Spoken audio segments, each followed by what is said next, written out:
Hello friends, অ্যানোনিয়াস kitchen में সকল বন্ধুকে জানাই স্বাগত। আজ আমি নিয়ে এসেছি গুজরাটিদের একটা ফেমাস রেসিপি উন্ধিও। তো স্কিপ না করে পুরো ভিডিওটা দেখবেন, আর যদি ভালো লাগে একটা লাইক দেবেন। তো চলুন স্টার্ট করা যাক এই উন্ধিও রেসিপি। তো এই উন্ধিও রেসিপির জন্য আমি এখানে নিয়ে নিচ্ছি এই গুজরাটি পাওয়া যায় গেল পাপড়ির দানা আর শিম, আর এখানে হচ্ছে মটরশুঁটি। এর এখানে নিচ্ছি দেখুন সিম আর এই পাপড়ি, এগুলো হচ্ছে পাপড়ি। এই পাপড়িগুলোকে আমি ছাড়িয়ে এই দানাগুলো বার করে নিয়েছি এইভাবে দেখুন। তো এখানেও আমি কিছু দানা নিয়েছি পাপড়ি, আর কিছু পাপড়িও নিয়েছি, আর গোটা সিমও নিয়েছি, আবার সিমের দানাও নিয়েছি। এগুলোকে আমি প্রেশার কুকারে একটা সিটি দিয়ে দেবো। তো প্রথমে সব দিয়ে দিলাম, তাতে দিচ্ছি অল্প নুন আর জল দিয়ে এটা একটা সিটি দেব। তো এটা যতক্ষণ হোক, এবার আমি উন্ধিতে দেবার জন্য মেথি শাকে ছোটো ছোটো বড়া বানিয়ে নেবো। তার জন্য আমি নিয়ে নিচ্ছি 1 কাপ বেসন, আটা।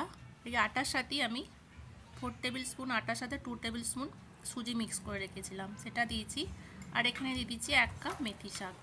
এবার মেথি শাকের মধ্যে দিয়ে দিচ্ছি 1 টিস্পুন সাদা তিল, 1/2 টিস্পুন জোয়ান, আর দিয়ে দিচ্ছি এখানে হলুদের গুঁড়ো 1/2 টিস্পুন দিয়ে দিচ্ছি লঙ্কার গুঁড়ো 1 টিস্পুন, কাঁচা লঙ্কার পেস্ট আর 1 টিস্পুন আদার পেস্ট, আর 2 টেবিল স্পুন অয়েল। দিয়ে দিচ্ছি স্বাদ মতো নুন, আর এতে দিচ্ছি 1 চিমটে খাবার সোডা। আপনারা এখানে বেকিং সোডাও দিতে পারেন। তো এগুলো ভালো করে মিক্স করে নেব। মিক্স করে নেওয়ার পর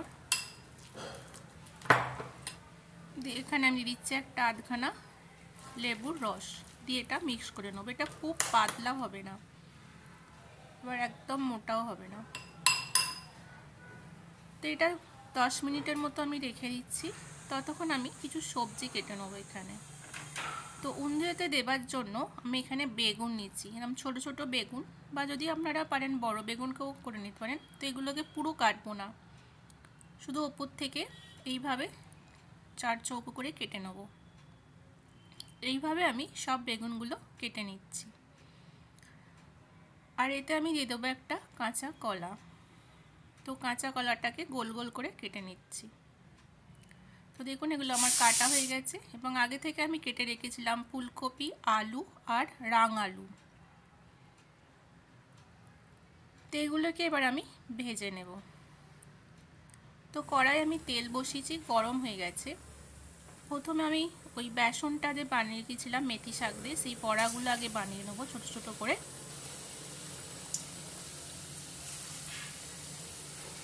তো এগুলো লাল লাল করে ভেজে নেবো। এগুলো আপনারা শুধু এইভাবে বানিয়ে খাবেন ভাতের সাথে, খুব টেস্টি লাগবে। এবং সুজি দেওয়া থাকছে তো ওতে একটু কুড়কুড়ে ভাবও আসছে বড়াগুলো। তো এগুলো এবার ভাজা হয়ে গেছে, আমি এবার তুলে নেব। এইভাবেই বাকি বড়াগুলো ভেজে নেওয়া হয়ে গেছে। তো দেখুন আমার সব বড়াগুলো ভাজা হয়ে গেছে। এবার সেম তেলের মধ্যেই আমি এবার সবজিগুলো ভেজে নেব। এবারে আমি ফুলকপিগুলো ভেজে তুলে নেব। ফুলকপিগুলো ভাজার পরে আমি যে বেগুনগুলো কেটে রেখেছিলাম, তো বেগুনগুলো ভেজে নিচ্ছি। তো বেগুনগুলো আমি অল্প নুন লাগিয়ে নিচ্ছি। বেগুনটা কিছুটা ভাজার পরে আমি এবার কাঁচকলাগুলো দিয়ে দিচ্ছি। তো কাঁচকলার বেগুন একসাথে ভেজে তুলে নিচ্ছি। এরপর আমি দিয়ে দেব আলু আর রাঙালুটা ভেজে তুলে নিচ্ছি। তো দেখুন আমার এখানে সব সবজিগুলো প্রায় ভাজা হয়ে গেছে। এবার সেম তেলের মধ্যে আমি দিয়ে দিচ্ছি 1 টিস্পুন সর্ষে, আর দিয়ে দিচ্ছি জিরে ফোড়ন, আর ওতে অ্যাড করছি জোয়ান। এটা দেওয়ার পরে দিয়ে দিচ্ছি এখানে 2টো শুকনো লঙ্কা, ডালচিনি, লবঙ্গ আর তেজপাতা একটা। দেওয়ার পর দিয়ে দিচ্ছি এখানে 1/2 টিস্পুন হিং। এটা কিছুটা ভাজার পরে এখানে আমি দিয়ে দিচ্ছি 1 টিস্পুন আদার পেস্ট, 1 টিস্পুন রসুনের পেস্ট কে 30 সেকেন্ডের মতো ভেজে নিচ্ছি। ভাজার পরে আমি এখানে দিয়ে দিচ্ছি কাঁচা লঙ্কার পেস্ট। আমি এখানে 3টে কাঁচা লঙ্কার পেস্ট দিচ্ছি, আর এখানে আমি কিছু বাদামকে ক্রাশ করে দিয়ে দিলাম। তো তো আপনারা যদি ঝাল বেশি খান তাহলে লঙ্কাটা বেশি দিতে পারেন। এবার আমি এখানে 2টো মিডিয়াম সাইজ টমেটোকে পেস্ট করে দিয়ে দিচ্ছি। এটা জাস্ট এবার নুন দিয়ে দিলাম।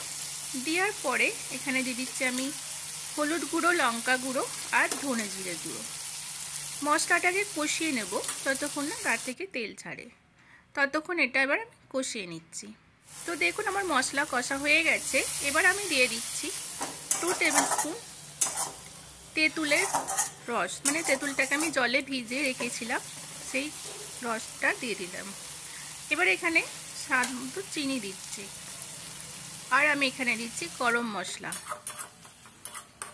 তো এটা ভালো করে মিক্স করে নিচ্ছি। নেওয়ার পরে দেখুন আমি এবার ভেজে রাখা সবজিগুলো অ্যাড করছি। এবার সবজিগুলোর সাথে মশলাটা জাস্ট 2 থেকে 3 মিনিটের মতো কষিয়ে নেব। নেওয়ার পরে যে পাপড়ি আর সিমটা সিদ্ধ করেছিলাম সেটা দিয়ে দিলাম।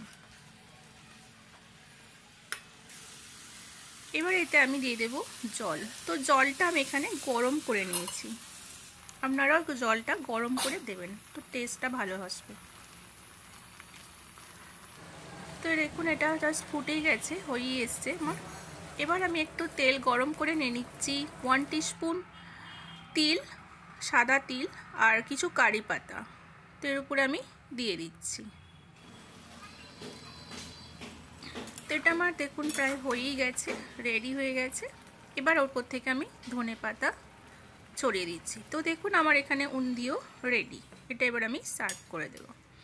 তো এই উন্দিও রেসিপি, উন্দিওর সাথে লুচি, পরাঠা খুব ভালো যায়। তো আপনারা এইভাবে বানিয়ে খাবেন। তো বন্ধুরা, আমার এই রেসিপিটা কেমন লাগলো প্লিজ কমেন্ট করে জানাবেন।